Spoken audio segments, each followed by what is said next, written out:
With your latest news, I'm April Cummings. The new government gets to work in Parliament establishing the makeup of committees such as the Public Accounts Committee. All members now being satisfied with the Public Accounts Committee. We have agreed. Premier.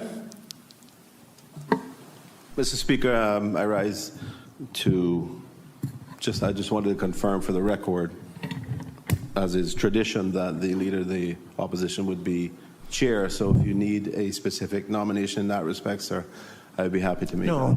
If that's not the case, that's and once the member accepts, there's no objection? No objection, sir.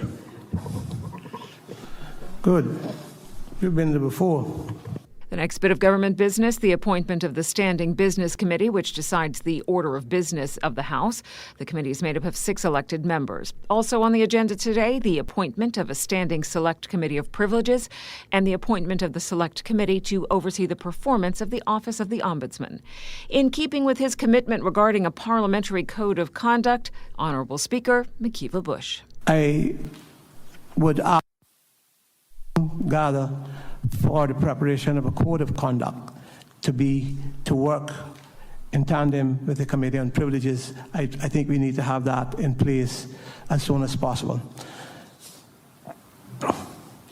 From our standpoint, we would certainly, from my standpoint as chair, I would certainly talk to the Premier on this matter and get our parliamentary staff organized to work with the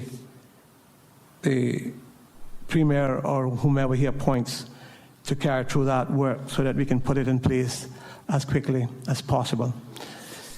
One of the highlights, though, of this meeting of Parliament was hearing from the newly elected members, who each received an opportunity to make an address, for some, the very first of their political careers. This being my very first venture into the political arena, thus far, the journey has proven to be tough, but an interesting journey of my growth, both personally and professionally.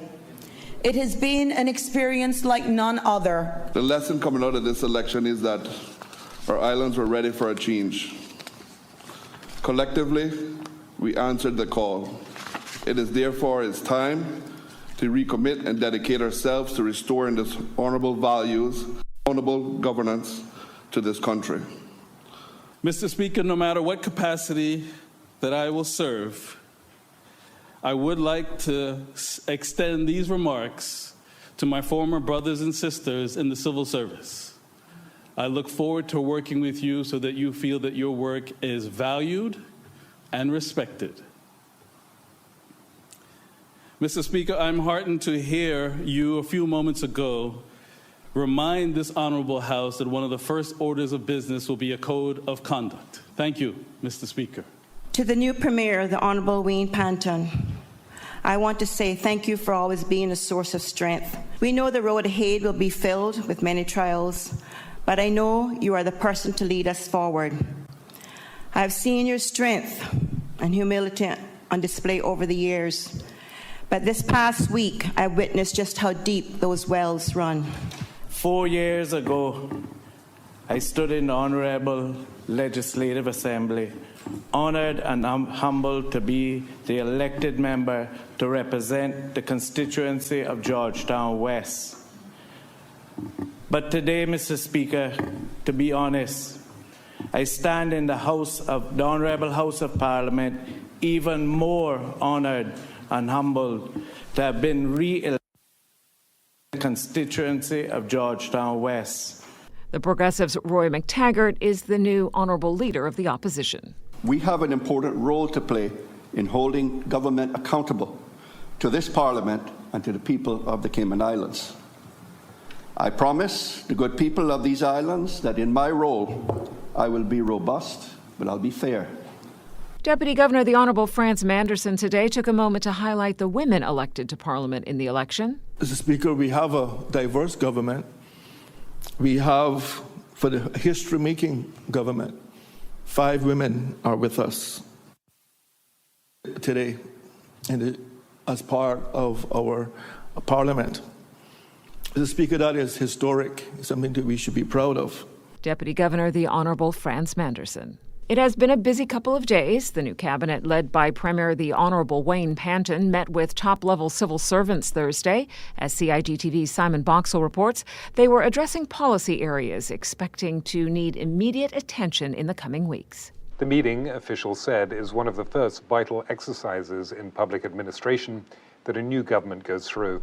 The government is expected to announce which ministers will lead which subject areas in the coming days. Speaking at swearing-in ceremony for the new cabinet just ahead of Earth Day celebrations, Premier Wayne Panton said that environmental causes would be a key focus for the new government. In a wide-ranging address, it also emphasized the importance of local government and called for accountability and civility. The Premier stressed the central role of the environment to the Caymanian way of life. Our stance on the environment and limited regard for living more sustainably must be adjusted. Our need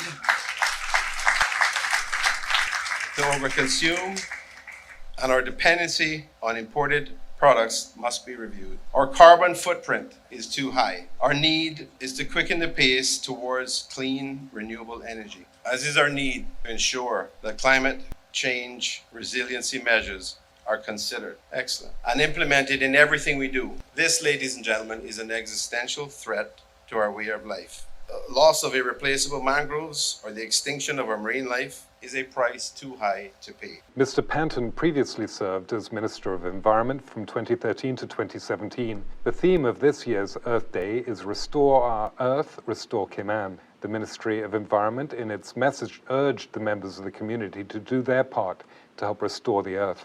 The message pointed to this Saturday's Chamber of Commerce cleanup event as an example of how people can get involved. That is CIGTV's Simon Boxall. Chief Medical Officer Dr. John Lee reports 341 COVID-19 tests carried out since Thursday.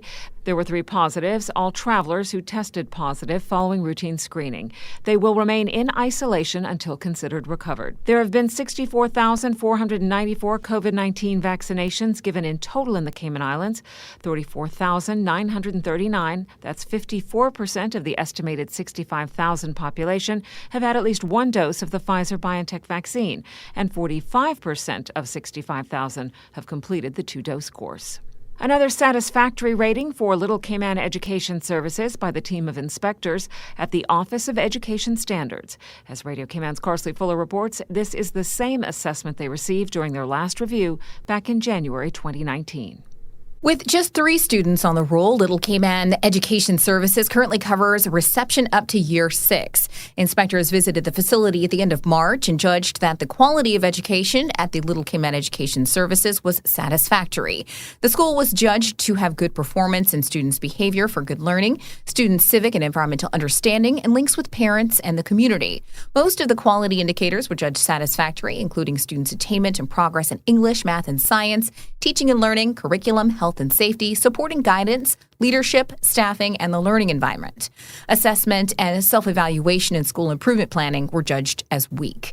Recommendations from the OES are to increase the rate of students' progress by setting challenging individual targets and regularly monitoring progress towards them, improving the quality of teaching and student attainment, to good by improving the quality of short-term planning in order to plan appropriately sequenced activities and give clearer focus to students, reducing the inconsistencies in teaching quality across the years groups, and using assessment information to more effectively plan lessons. The school is also recommended to improve planning based on rigorous self-evaluation and drive targeted improvement in teaching and learning. As the school received a satisfactory quality report, there will be no more inspections until the next cycle in 2023. Reporting for Radio Cayman News, I'm Carsley Fuller. In celebration of Earth Month, the Central Caribbean Marine Institute is inviting you to support critical coral restoration efforts by becoming a Coral Dome champion. CCMI's Beth Chafin tells Radio Cayman the project has shown great success since outplanting more than 120 corals onto the reefs last spring, adding that the survival rate across the 6 outplant sites is 89%. To make your donation, head to reefresearch.org. That is your latest local news from Radio Cayman's newsroom. I'm April Cummings.